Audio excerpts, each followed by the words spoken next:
from the BBC World Service in association with ABC and All India Radio. This is Stumped. Hello and welcome to Stumped, your intercontinental hit of news, features and debate from the quirky world of cricket. I'm Alison Mitchell, 21 nights in cricketing bio bubbles and counting. However, I have left Old Trafford in Manchester after watching England outplay the West Indies in the deciding test at Old Trafford, and I've driven 232 miles south back to the Ageas Bowl in Southampton. I'm in the commentary box looking out across the ground, blue sky above, and it's white ball time. England's World Cup winners back in action. Ireland are the visitors, and no sign of any pigeons in my room this time. I'm Alister Nicholson from the ABC in Melbourne. We often talk about Melbourne being the sporting capital of the world. I can tell you at the moment, this is a sporting wasteland. We have absolutely no sport going on whatsoever in Melbourne at the moment. The Australian Football League, it's had to move the 10 Victorian teams interstate to continue the season due to COVID-19. All the national netball teams have moved out of the state. The soccer teams are not in Victoria anymore. We're in a partial lockdown. These are tough times at the moment without too much to do, Ali. Yeah, hey, Alister, this is Charu Sharma for All India Radio in Bangalore once again. I understand what you're saying. Alison can't because there's sport in the UK, but like you, there's absolutely no sport in India at this point of time. But if all roads, the cricketing world in our part of the world, did not lead to the IPL earlier, they do now. Well, the government has given their official permission for the IPL to be taken away to the UAE. Apparently, the UAE, the Emirates board has accepted, or should we say, who decided to host the IPL have been accepted. And so all lights are green. More on that later in the show. But of course, as you can imagine, plenty of excitement in India over the impending IPL. Yeah, and Alister, feeling for you in a lockdown there in Victoria with a spike in cases as well. But Alister, you're with us because Jim Maxwell isn't. He has been celebrating his 70th birthday this week. So many happy returns, Jim, from all of us here on Stumped. Here's a little flavour of Jim's celebrations. Dear Jimmy, happy birthday to you. Hip hooray! Hip hooray! And Jim is still celebrating, hence why he's not with us this week. But happy birthday, Jim. As I mentioned, the world champions England are playing here in Southampton, and they're getting their qualifying campaign underway against Ireland. We'll be speaking to England's stand-in limited overs head coach, Paul Collingwood. But let's start by looking back at the world's first biosecure test series between England and the West Indies. The hosts won the series 2-1, reclaiming the Wisden Trophy after winning the third and deciding test by 269 runs at Old Trafford. Alister, you've been watching this one from afar, as have the Australian men's limited overs side, because they're the next team expected to travel here to enter the bio bubble environment. Do you get the sense that the Aussies would be happy to play and live in this sort of environment? I think they would, and now having seen it work effectively, and full credit to the West Indies for what they did, essentially 51 days where they've spent the entire time looking out at two cricket grounds and led a fairly stifling existence. This is the modern world we live in for cricket at the moment, and players are willing to do whatever's required to keep the game going, and obviously there are huge financial aspects to all of that as well for the players themselves who need the game to continue to earn the money that they earn. Everything points to it. Australia's picked a 26-man provisional squad for the series likely to take place in September. Players are talking about it. They're getting ready for it. And I haven't heard anyone speak negatively about the prospect of it. Let's keep fingers crossed. Now, following the successful resumption of Test cricket, men's white ball cricket has returned this week, and it is still hoped that England women will play a series against South Africa in September too.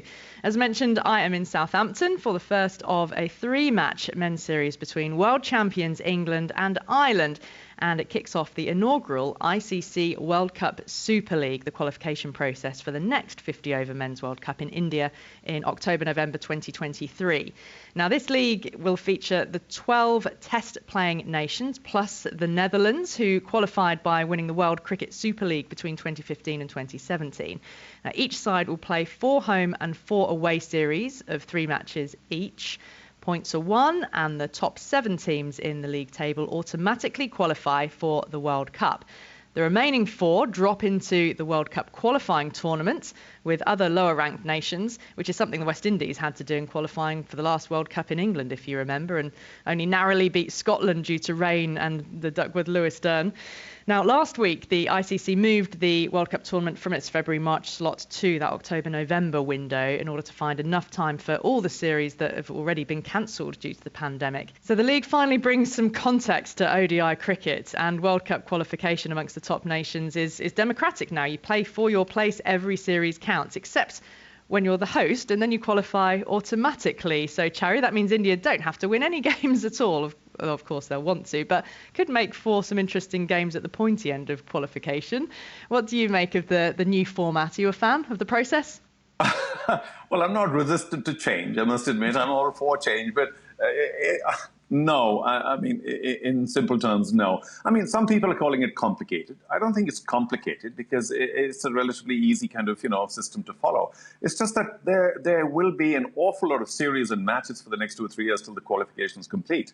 So to my mind, that's a huge logistical challenge for the ICC to ensure that all the schedules are met rather than some kind of curtailing towards the end of it because time is short. So I think it's a logistical problem for the ICC, not so much a complication, but also feel sorry for team number 9, in this case, for the moment, the West Indies, because, I mean, you're talking about a top nation and they have to be battling with all the so-called, I beg your pardon, minnows for, 3 years to try and get into the World Cup. So this whole 10-team thing is a flaw anyway. And if it was 12, it would have been a lot easier. And even here, I would have been happier if the top 9 were automatically given spaces in the World Cup and everybody else fight to win a championship. And the winner of that championship could, of course, have been the 10th team. I can't agree. I just really think that cricket for a long time has needed a proper, understandable pathway to World Cup qualification. It always seemed, I don't know, too much about, again, the big teams just dominating and being quite happy to sit there and say, yes, well, we'll play a World Cup amongst ourselves and no one else is allowed in. I'm quite a fan of a sense of a democratic sort of process. You win matches and you qualify. And if you happen to be a bigger team that slips up and you miss out, well, if you're an England football supporter, you've had to suffer a lot of heartache over the years. And so, in cricket, I think some of the big nations might have to get used to perhaps not always being there. But then, of course, that comes down to the impact that can have financially in a sort of imbalanced global game again. Given the current situation then with COVID-19, this game in Southampton is going to be quite different to the last time the England men's one-day team played on home soil. It's come to this. Here's the last ball of the World Cup final. Archer bowls it. It's clipped away into the leg side. They're going to come back for the second. The throw is picked up. They throw to the wicket-keeper's end. He's run out, is he? I think he's run out. England think he's run out.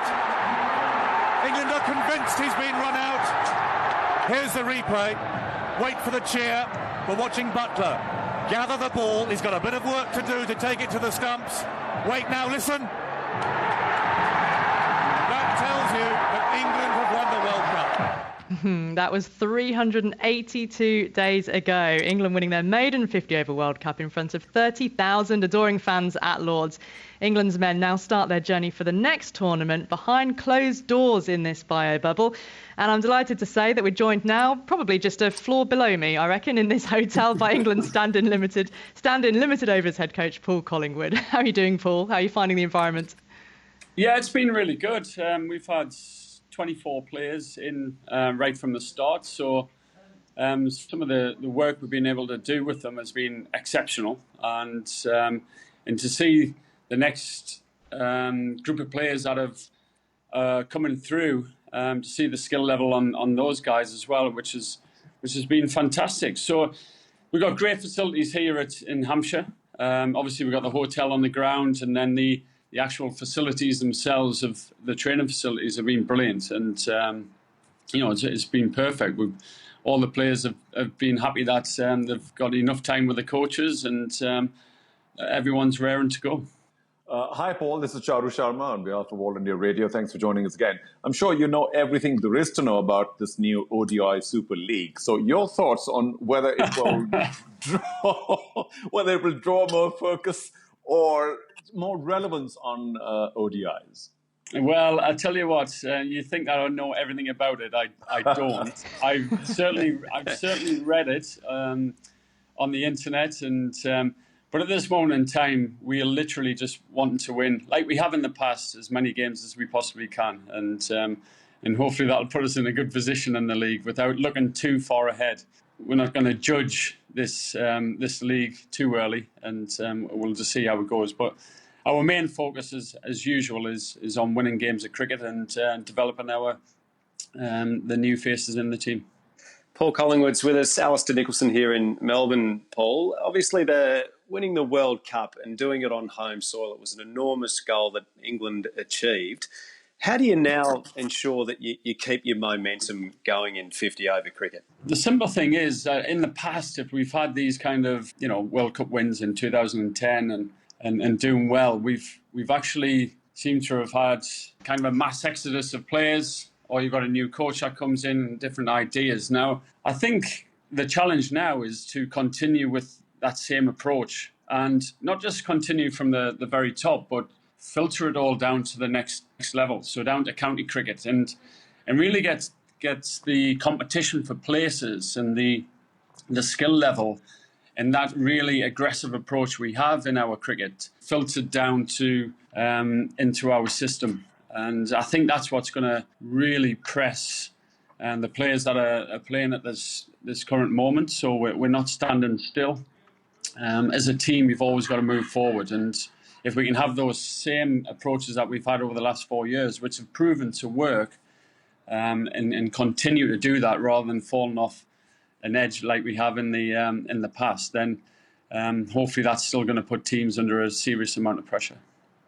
So with the group you've got now, and you talk about the pathways, but with those that you've got at your disposal now, what areas do you see as key areas for growth in this England team?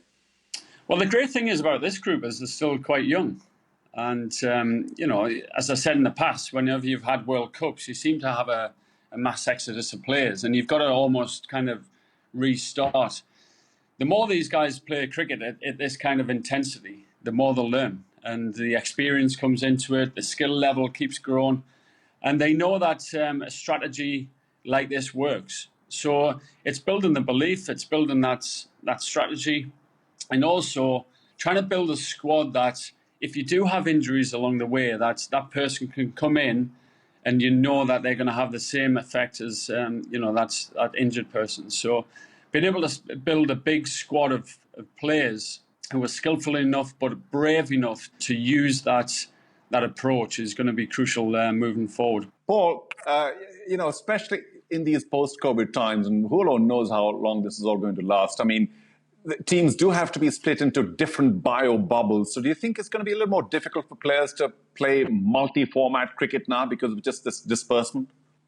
Yeah, I think it's going to be obvious that I don't think it's going to be as easy to bridge across to different bubbles. So we're going to see larger squads, maybe different management groups. I mean, one of the benefits of this is we've been able to see the next generation of coaches coming through. So we've got some great English coaches here that have been given an opportunity. And but yeah, I think it's just going to be obvious at this moment in time. We're going stage by stage. Things are changing each week. But at this moment in time, you're not going to be able to get all the guys who usually play the three formats into every single squad. So it has got its pros, it has got its benefits. As I said, we can build squads and give people opportunities. And I think it's been absolutely fantastic that we've got these facilities that we can really focus on players individually, and they've really responded to that as well. From the BBC World Service, this is Stumped on All India Radio. Now, to matters closer to home for you, Charu, and as you said at the top of the show, looks like it's all lights are green for the IPL to return. Yes, I would still say theoretically, because there are many logistical angles to deal with, just shifting like an entire nation into another one.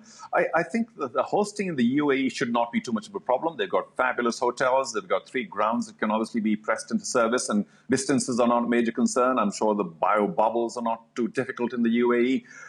But I still don't see a huge amount of enthusiasm from the franchise owners. Of course, on one hand, they should be delighted that there's action and the league will not suffer the loss of an entire year. But they're still struggling with their own logistics and dealing with the fact that there will be some loss of revenue in terms of whether there will be spectators or not.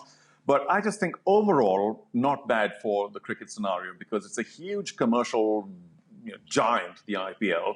And if it can be reasonably well pulled off, then I think cricket will only benefit, because the whole world, I think not only India, but the whole world looks to it, and especially, of course, the cricketers who probably make more than they make for anything else to do the entire year. So overall, good, yes, but I still think a lot of little pieces of the puzzle need to be put into place. And tell us more about this story that could be brewing in India that might mean Sourav Ganguly isn't able to retain his presidency of the board. Ouch. Well, I mean, there are plenty of people saying that maybe he should take over as the ICC president. He certainly has what it takes. But, I mean, as you may know, or Alister, if you've been following, it's a very long, old saga now, maybe 5-7 years, that the Indian legal system got after the BCCI for all the lack of transparency, primarily, if I can club it all together in one aspect. And eventually a whole lot of elections needed to be held. There are cooling off periods. It's a very complicated scenario now that the sports administration certainly does not like. It's been forced upon them. So when Sourav Ganguly and the current secretary of the board as well, young Mr. Shah, got sort of elected into the position, everybody understood that it was only for about 9 or 10 months. And now that time is over. So do they get elected for another term, or do they have to cool off now? They're all uncertain. But of course, Mr. Ganguly and Mr. Shah are not quite happy to leave because of this condition. So they are pressing, or at least people on their behalf are now pressing for them to continue, which may not be a bad thing for Indian cricket. After all, it's Sourav Ganguly. But according to, if you throw the book at them, then they are likely to not continue, which will just sort of, mix things up in the Indian Cricket Board. Overall, though, I'd like to end by saying that despite the last 5-7 years of turmoil in terms of administration, Indian cricket per se hasn't suffered at all. So maybe it doesn't really matter who is looking after the board. No, he's done a good job in that respect, hasn't he? Well, that's it for this week's Stumped on All India Radio. Remember, you can follow us on Twitter. We're at BBCWS Sports and use the hashtag BBC Stumped. My thanks to Charu Sharma and Alister Nicholson, our special guest Paul Collingwood, and of course to you for listening. Join us again next time. Stay safe. Bye-bye. Stumped is a BBC sport production for the BBC World Service in association with the Australian Broadcasting Corporation and All India Radio.